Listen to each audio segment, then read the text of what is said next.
Bonjour, j'ai invité cette semaine Gilles Finkelstein, qui est directeur général de la Fondation Jean Jaurès et qui a écrit La dictature de l'urgence. Et Olivier Pastré, qui est professeur d'économie et qui a écrit sur la crise un livre intitulé On nous ment l'un et l'autre, édité chez Fayard.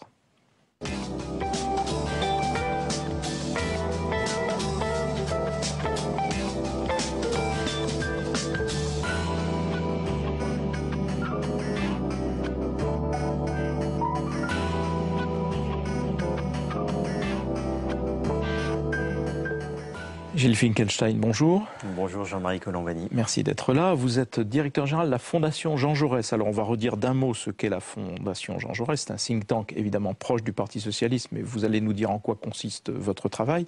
Mais ce qui nous intéresse après, là, plus longuement, c'est le livre que vous venez d'écrire qui s'appelle La dictature de l'urgence, édité chez Fayard, et qui nous raconte comment notre rapport au temps a complètement changé. Alors on va voir dans quelle mesure, mais d'un mot auparavant, la Fondation Jean Jaurès, au fond, votre travail, c'est de produire des idées. Alors, c'est de produire des idées. D'abord, c'est une fondation qui a été créée et qui est présidée par un sénateur, par Pierre Mauroy, ancien Premier ministre, et dont la première mission est d'être un laboratoire d'idées, mais qui a aussi deux autres missions très importantes. C'est qu'elle fait de la coopération internationale, c'est-à-dire qu'elle soutient la démocratie dans les pays qui y accèdent ou qui tentent d'y accéder, et elle est par ailleurs un centre d'archives, le centre d'archives du socialisme, a ouvert évidemment aux chercheurs. Sur le modèle un petit peu de ce qu'avait fait le SPD, le Parti social-démocrate allemand, qui est en effet, on s'aperçoit que le rôle international n'est pas négligeable. Et comment ne le serait-il pas aujourd'hui à l'ère de la mondialisation ? Le rôle international des fondations politiques, et notamment des fondations allemandes, qui sont les plus grosses fondations, est absolument considérable. C'est un système qui est très ingénieux, parce que ça permet à un pays de doubler, de tripler, de quadrupler son réseau d'ambassades, son réseau diplomatique, avec une diplomatie politique que ne peut pas faire complètement la diplomatie traditionnelle, et qui fait que quels que soient les gouvernements en place dans tel ou tel pays, eh bien par l'intermédiaire de l'une de ces fondations, le pays qui s'est doté de telles fondations a noué des liens privilégiés avec eux. C'est un investissement qui est extrêmement ingénieux. Et puis rien de tel évidemment que l'échange des idées. Alors venons-en à votre livre sur la dictature de l'urgence. Vous nous expliquez que donc notre rapport au temps a complètement changé. Et vous ne le limitez pas, ce changement, à la sphère publique finalement. Vous constatez que partout autour de nous, il y a une formidable accélération qui est probablement en elle-même une part de l'anxiété qu'il y a dans nos pays aujourd'hui. Oui, je crois qu'on vit une mutation assez radicale de notre rapport au temps depuis relativement peu de temps. Beaucoup de phénomènes qui expliquent cette mutation ont une vingtaine d'années, et parfois même une dizaine d'années.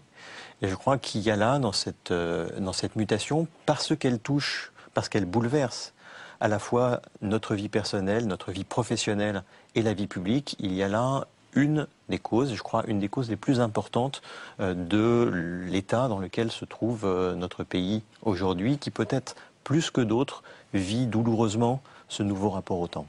Alors on va essayer de détailler un peu, mais parlons d'un mot d'abord de ce qui est le plus apparent, c'est-à-dire la vitesse des médias.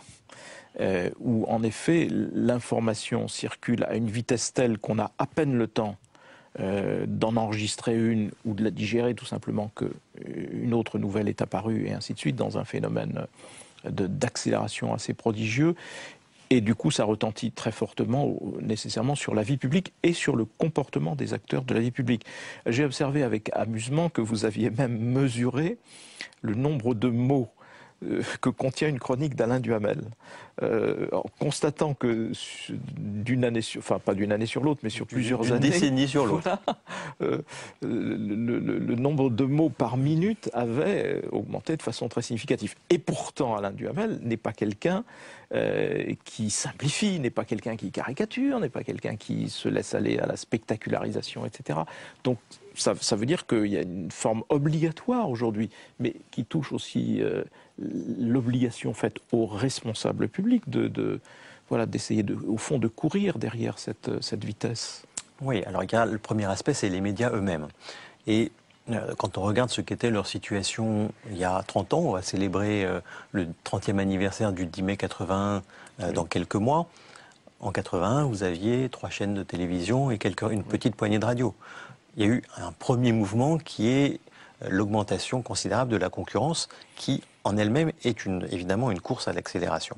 Mais il y a eu un deuxième phénomène qui me paraît beaucoup plus fondamental, qui est la révolution numérique et le fait que ce n'est pas seulement la concurrence des médias, c'est qu'il y a aujourd'hui pour les médias la concurrence de tous les citoyens qui deviennent non seulement des émetteurs, mais également des diffuseurs potentiels d'informations. Et les producteurs. Produisent aussi. Les producteurs. Absolument. Donc qui entrent en concurrence. Oui, alors évidemment, tout ça a un effet, c'est ce que vous évoquiez, un effet considérable sur l'accélération de la vie publique, même si elle n'en est pas la seule cause. Alors, cette accélération de la vie publique, elle prend la forme, c'est un des passages sur lesquels vous êtes sans doute le plus inquiet, probablement, bien qu'il y en ait d'autres, c'est le fait que le législateur, au fond, se plie à cette vitesse en accélérant le processus d'élaboration des lois, mais en faisant des lois qui sont, j'allais dire, de plus en plus collées à un événement donné, alors que la loi, par définition, doit embrasser plus large et peut-être prendre davantage de temps de réflexion. Oui, ce qui est en train de se passer est en réalité assez simple. D'où vient la loi? Quelle est l'origine de la loi? Eh bien, de plus en plus, c'est l'urgence. C'est-à-dire que c'est une réaction à un événement d'actualité. On l'a vu, notamment, c'est sans doute l'exemple le plus illustratif, dans le domaine de la sécurité depuis une dizaine d'années, combien de faits divers ont donné dans la foulée lieu à l'élaboration d'une loi. Donc, l'origine des lois, de plus en plus, l'urgence. L'adoption des lois, de plus en plus, dans l'urgence, il y a une procédure qui s'appelle précisément la procédure d'urgence, ou en tout cas qui s'appelait la procédure d'urgence puisqu'elle s'appelle maintenant la procédure accélérée, mais qui a pour effet que l'examen d'un texte par l'Assemblée nationale et par le Sénat est raccourci, et bien de plus en plus de lois, et même la majorité des lois maintenant est adoptée selon cette procédure d'urgence. Le problème, c'est que plus une loi est adoptée rapidement, et c'est un paradoxe, moins elle est mise en application rapidement parce que les délais, les décrets d'application nécessaires viennent plus lentement. En même temps, il y a des domaines où la vitesse est nécessaire ou serait plus nécessaire qu'elle n'est. C'est par exemple la justice. Je ne parle pas de la loi, mais la justice dans sa marche.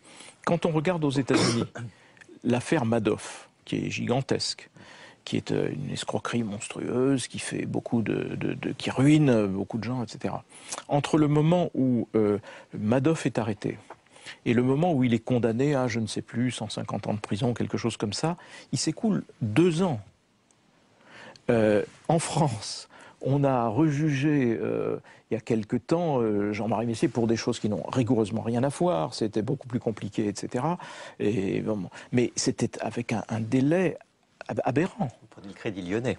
Ou le Crédit Lyonnais. Exemple, le Crédit Lyonnais, donc à l'inverse, près de 15 ans entre le début et la fin de l'affaire.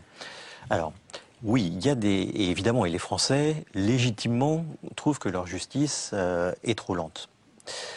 En même temps, ce qui est très intéressant, ça montre qu'il faut trouver le bon équilibre. C'est que, précisément, pour réagir face à cette lenteur de la justice, a été créée, je ne dis pas a été créée, mais a été développée la procédure de comparution immédiate. Là aussi, les mots ont un sens. Et vous avez eu un développement absolument considérable en l'espace de quelques années des procédures de comparution immédiate, plus de 50% de jugements supplémentaires par an entre 2007 et aujourd'hui.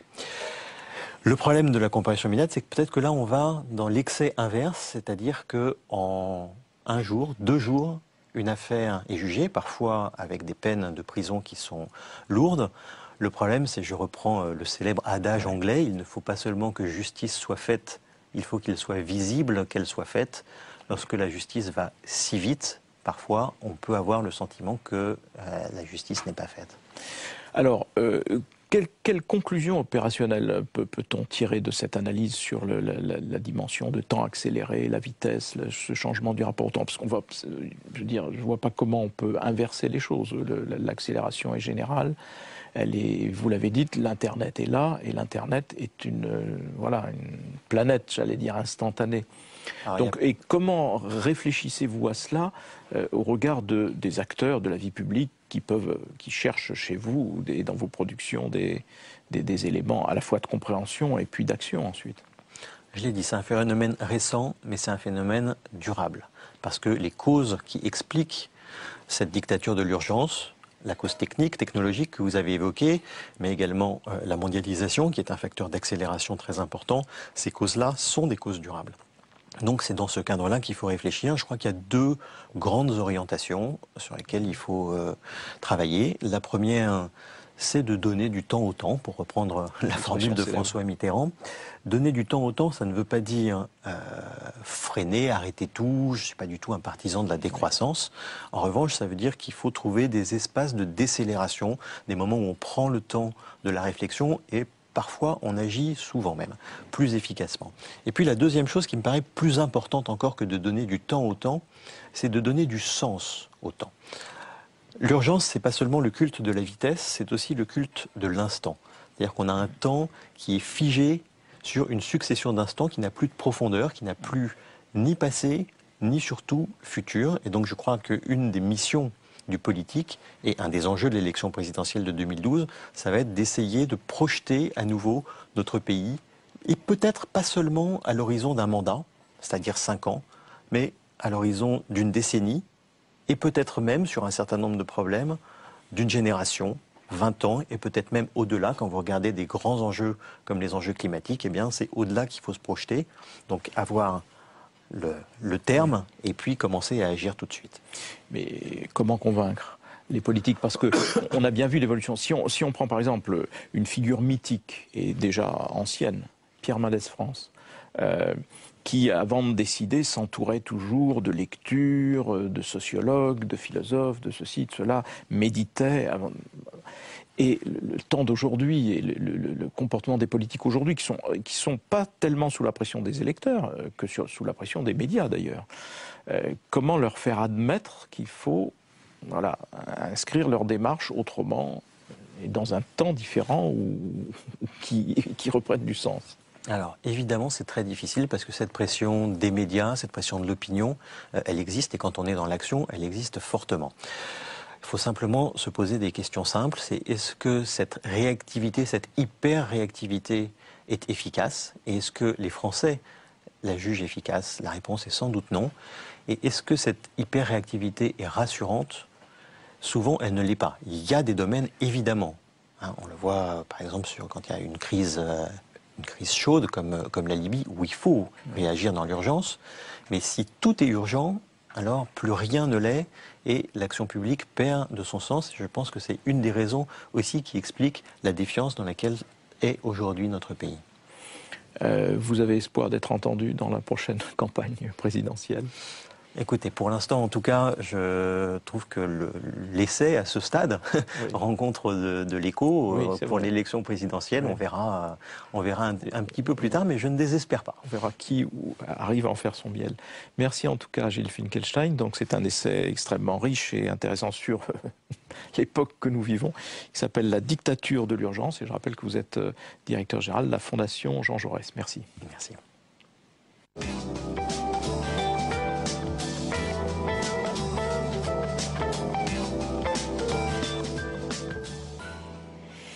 Olivier Pastré, bonjour. Bonjour. Merci d'être avec nous. Vous êtes professeur d'économie à l'université Paris 8, entre autres activités, mais enfin c'est une activité importante. Et vos qualités pédagogiques, vous les avez mis au service d'un livre coécrit avec Jean-Marc Sylvestre, édité chez Fayard, et qui s'appelle « On nous ment ». On nous ment, en fait, c'est un livre sur la crise. C'est différentes façons d'approcher la crise. Et donc, vous passez en revue, et ça nous permet d'ailleurs de passer en revue différents éléments de la crise et de ce qui constitue les difficultés actuelles de nos pays. Mais avant d'entrer dans le vif du sujet, on nous ment. ça fait quand même un peu une concession peut-être un peu excessive de votre part à l'ère du temps, parce que ça fait, on nous ment, ils sont tous les mêmes, donc sortez les sortants. Je vais vite, mais c'est un petit peu c'est un petit peu le réflexe qu'on a en voyant au départ ce titre. Mais vous pourriez dire la même chose sur Indignez-vous. Oui, Le livre de Stéphanie je pense la même chose sur Indignez-vous. Mais alors, la différence, c'est que notre livre est un tout petit peu plus gros. Et je pense qu'il faut interpeller les citoyens. Pourquoi est-ce qu'on a pris ce titre? Parce que si vous regardez la presse, et on ne critique pas la presse dans ce livre, on critique tout le monde. Mais si vous suivez la presse des derniers mois, sur les phénomènes économiques, on vous raconte, je dirais pas n'importe quoi, mais l'euro va imploser. Oui. L'euro n'implosera jamais. La crise est finie. C'est pas vrai. La finance peut s'autoréguler. C'est pas vrai.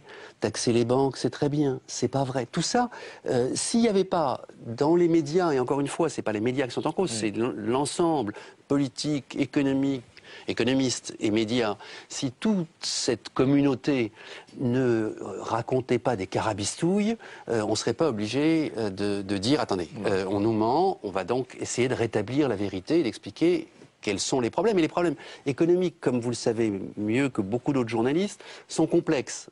C'est pas en disant l'euro va imploser qu'on va régler le problème.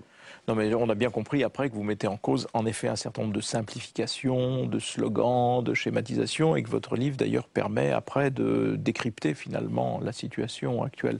Alors, on ne peut pas tout baliser de ce que vous avez très rapidement comme ça énoncé. On va en prendre quelques-uns comme ça et voir comment vous déconstruisez la légende que l'on raconte justement au bon peuple. Les banquiers font leur boulot. Ben non. Là aussi, on a essayé. Je préfère avoir un langage un peu trivial et une pensée subtile que faire comme d'autres économistes qui font le contraire. Dans ce domaine-là, la réalité est complexe. Quand les banques, la main sur le cœur, disent on finance les PME, c'est faux. Alors, les statistiques qui sont mal adaptées peuvent leur donner raison. La réalité de terrain, c'est pas ça. Aujourd'hui, si vous êtes une entreprise en création, une entreprise dans la nouvelle technologie, une entreprise dans le secteur de l'immatériel, vous n'avez pas de financement. Donc, les banques ne font pas leur boulot. L'exclusion bancaire des PME, on la connaît aussi avec les particuliers, que ce soit le surendettement. Oui, oui, oui. Et puis on le voit surtout, ce qu'on appelle les fonds d'amorçage, c'est-à-dire pour trouver les fonds nécessaires au lancement. Les fonds d'amorçage n'amorcent pas grand-chose. N'amorcent pas grand-chose. Et pourtant, les banquiers, quand on leur dit cela, disent mais comment regardez, les encours de crédit ont augmenté de temps, donc etc. Donc ils répondent mais vous n'y comprenez rien et regardez les statistiques, les chiffres, etc. Eh bien, c'est eux qui font semblant de n'y rien comprendre. C'est-à-dire que les statistiques telles qu'elles sont faites mélangent des choux bancaires avec des carottes financières et le résultat leur donne raison. En termes d'encours, ça a augmenté de plus 3%. Ils avaient promis plus 4, ils ont fait plus 3. C'est mieux que les autres. C'est pas vrai. C'est pas la réalité. Encore une fois, il y a des catégories d'entreprises qui sont aujourd'hui exclues de toute activité bancaire. Alors, quand on dit ça avec Jean-Marc Sylvestre, c'est pas pour désigner un bouc émissaire en disant les banques sont méchantes. Dans d'autres parties du livre, on dit on oblige les banques à augmenter leurs fonds propres. C'est complètement absurde. Ça va les obliger à ne pas financer les petites entreprises. Donc on a un jugement nuancé, mais il faut mettre les choses à leur place si on veut trouver une solution à la crise actuelle qui est malheureusement pas prête de se terminer si on ne fait rien. Alors, autre slogan ou schématisation que vous mettez en cause, le système financier international peut s'autoréguler, ce qui est la position de toutes les institutions financières. Quand les gouvernements, et on est là en plein dans l'actualité, puisque le G20 va être en grande partie consacré là-dessus, qu'il y a eu un voyage en Chine du président de la République qui est destiné à préparer, etc., le contraire de l'autorégulation, c'est-à-dire introduire un minimum de régulation, les institutions, les banques, etc., disent le système peut s'autoréguler, et d'ailleurs s'autorégule. Vous prenez deux thèmes où je vais être obligé de critiquer les banques, ce qui ne me pose aucun problème. Mais je les défends aussi parce que, sur le fond, on a plutôt un bon système bancaire en France. Mais sur l'aspect autorégulation, qu'est-ce qu'on a fait depuis le premier G20 ? on a renforcé les moyens du FMI, on a fait 3 bricolettes sur les bonus des traders. Mais prenons les bonus des traders, ils réexplosent. Pendant 1 an, ils se sont tenus à carreau, et depuis malheureusement plus d'1 an, ils recommencent comme en 14, et on a une explosion des bonus et des rémunérations totalement absurdes qui ne tiennent absolument pas compte du risque, qui n'introduisent pas de malus. Si vous avez un bonus, vous devez avoir un malus quand vous faites des bêtises. Tout ça, c'est presque oublié. Alors, je suis un tout petit peu caricatural dans ce que je dis. Oui, mais en même temps, on voit bien que Wall Street, par exemple, ou la City à Londres, refusent absolument l'idée d'une régulation quelconque. Oui, d'où l'intérêt de mettre un tout petit peu les pieds dans le plat. C'est-à-dire, non, la finance ne s'autorégule pas. Il faut que les États reprennent le pouvoir. Ce livre a aussi une vocation, c'est de dire l'État a un rôle particulier à jouer, qui est très important, beaucoup plus qu'on ne le disait il y a quelques années. Et en même temps, les citoyens, que ce soit les citoyens personnes physiques ou les citoyens entreprises, ont aussi leur rôle à jouer. C'est-à-dire qu'il faut aussi que les citoyens s'expriment. Pourquoi on les a interpellés en leur disant il y a des mensonges, il faut rétablir la vérité, parce que je pense que la sortie de crise dépend aussi du mode de consommation des citoyens, du mode de fonctionnement des entreprises, aussi bien en termes de salaire qu'en termes d'investissement. Et donc la sortie de crise, elle se fera aussi par, entre guillemets, le bas. Continuons notre petit inventaire, puis après on... À l'après-vert. Voilà. L'euro. L'euro va imploser. Donc, mais en même temps, si cela est écrit ou annoncé, c'est qu'il y a des forces.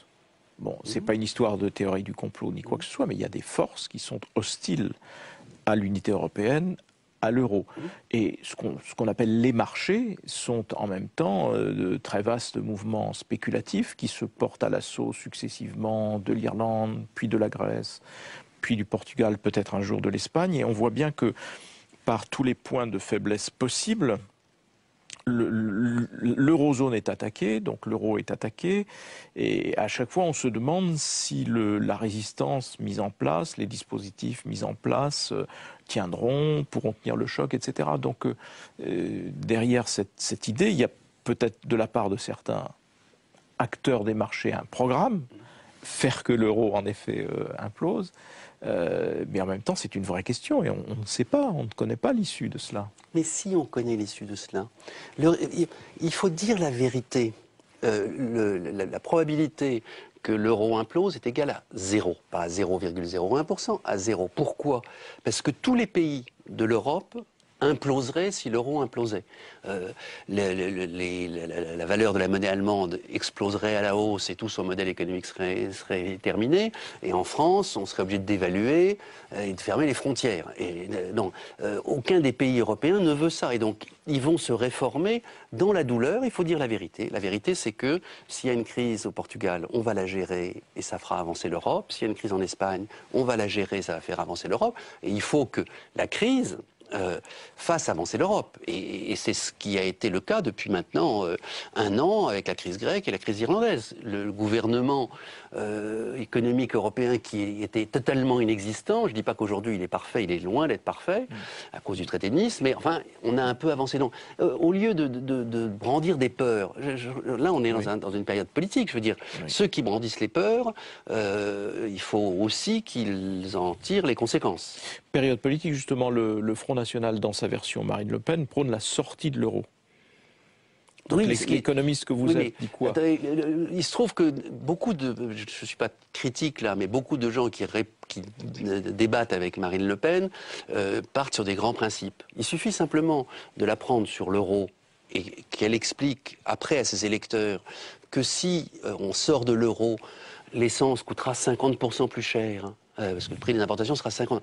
Pour que, après, elles disent vous mentez, ce qui n'est pas vrai, ou vous avez raison, et elle sera dans une situation intellectuelle et politique relativement délicate. Il faut rentrer dans le vif. On nous ment, c'est justement pour dire la vérité, et pour qu'on ne puisse pas laisser qui que ce soit des économistes, des politiques ou des hommes de médias, agiter des peurs qui n'ont pas de raison d'être. En même temps, j'allais dire d'une certaine façon, anxiété aussi, ça fait vendre, mais bon, ça c'est un autre problème. Continuons. C'est un vrai problème. Oui, c'est un vrai problème. Continuons. L'immigration est un fléau. Vous dites, on nous ment quand on nous dit l'immigration est un fléau. Mais sauf que là, on peut discuter réalité statistique, on peut discuter perspective des fronts migratoires à l'échelle mondiale, et on voit bien que l'humanité s'est mise en marche et que les fronts migratoires sont largement autant sud-sud, est-ouest qu'ils n'étaient du sud vers le nord. Mais néanmoins, il y a le vécu des gens, il y a le ressenti, qui fait que beaucoup de gens pensent que l'immigration est un fléau. Oui, mais si vous voulez, moi je ne suis qu'un pauvre économiste, donc je ne fais que de l'économie. Je fais un constat. En Europe, il manque à l'horizon 2030 30 millions de personnes sur le marché du travail. Avec 30 millions de personnes en plus sur le marché du travail à l'horizon 2030, on aura une croissance qui sera de 1 à 1,5%. C'est pas beaucoup, mais c'est mieux que zéro. Sans cette immigration, on aura zéro. Donc il faut choisir. On est en déficit de population en Europe. La France, dans ce domaine-là, a un solde démographique qui est plutôt favorable. Mais l'Allemagne, c'est Tchernobyl, et les pays du Sud, c'est encore pire, du sud de l'Europe. Donc voilà. Après, il y a en face, de l'autre côté de la Méditerranée, 30 millions de personnes qui ne peuvent pas être absorbées par le marché du travail. Alors moins 30, plus 30, ça fait pas zéro. Je ne dis pas du tout ce que je dis. Je dis simplement que dire que l'immigration est un fléau sur le plan économique, c'est une faute. Regardez les États-Unis. Les États-Unis ont des flux migratoires très importants. Ça ne veut pas dire qu'ils n'ont pas de problème avec leurs immigrants, mais ils ont un taux d'immigration qui est 2 fois supérieur au nôtre, et ils arrivent à le gérer. Donc donnons-nous les moyens de le faire. Il y a des problèmes en effet aux États-Unis, mais c'est vrai que l'immigration est inclue dans le processus et que les gens savent que, voilà, au fond, leur niveau de vie dépend aussi de la capacité à... Mais si on regarde l'Union européenne, tout ensemble, elle n'est pas à un taux faible d'immigration. Je veux dire, on voit aussi que l'immigration est un courant permanent et qui permet en effet de maintenir aussi un certain niveau de croissance. Mais là aussi, les faits sont là et on est obligé de les affronter. Il y a un vieillissement démographique en Europe et un manque de natalité dans tout le sud de l'Europe. Donc, statistiquement, il y a besoin de plus d'immigration qu'on en a aujourd'hui. Après, qu'il faille fermer les frontières à une certaine forme d'immigration, c'est la première préconisation que l'on fait. On ne peut arriver à gérer l'immigration comme le font les Américains que dans un minimum d'ordre. Or, dans ce domaine-là, il n'y a pas de politique européenne de l'immigration, ce qui est un vrai problème. Mais en même temps, quel est le pourcentage des étudiants chinois, indiens, brésiliens qui viennent en Europe?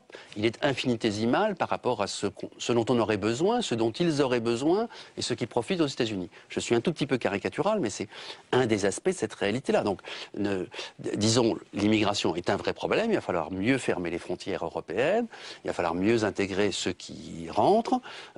Voilà, mais c'est pas en disant vive l'immigration ou à mort les immigrés qu'on va arriver à s'en sortir. Oui, mais en même temps, mieux fermer les frontières pour en même temps contrôler les flux. Parce que, comme vous le dites, le déclin démographique oblige de toute façon, sauf à accepter une baisse du niveau de vie, une baisse de la croissance, etc. Donc oblige à accepter certains flux d'immigration en continu.